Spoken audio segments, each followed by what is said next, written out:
The Bible tells us Judas Iscariot betrayed Jesus for 30 pieces of silver. But what if I told you the Bible also gives two completely different stories about how he died? In one version, Judas feels deep remorse and takes his own life. In the other, he meets a horrifying death in a field, described very differently. So, which one is true? Welcome to the Bible Paradox, where we question Scripture not to disprove it, but to understand it more deeply. Let us dive in. The first story comes from the Gospel of Matthew. Judas realizes the weight of what he's done.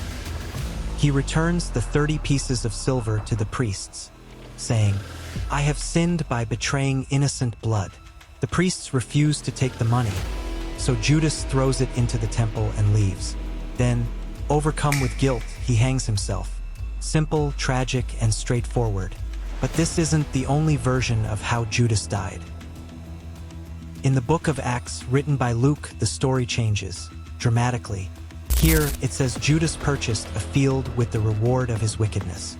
Then, falling headlong, he burst open in the middle, and all his bowels gushed out. This place became known as the Field of Blood. No mention of hanging, no mention of remorse, just a gruesome fall and death.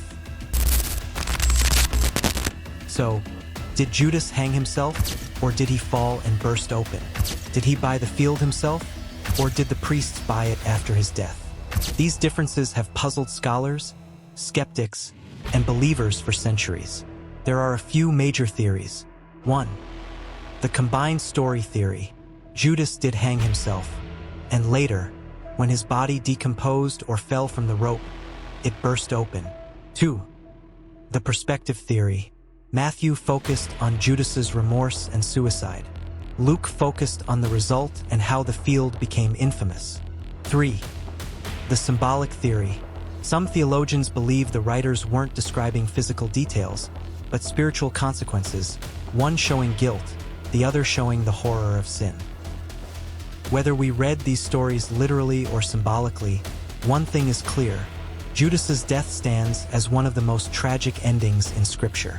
But these two versions remind us of a deeper truth, that even in contradiction, there's a call to think, study, and seek understanding beyond the surface. So, what do you think? Did Judas die twice? Or are we reading two sides of the same story? Let's talk in the comments below. This is the Bible Paradox, where questions lead to deeper faith.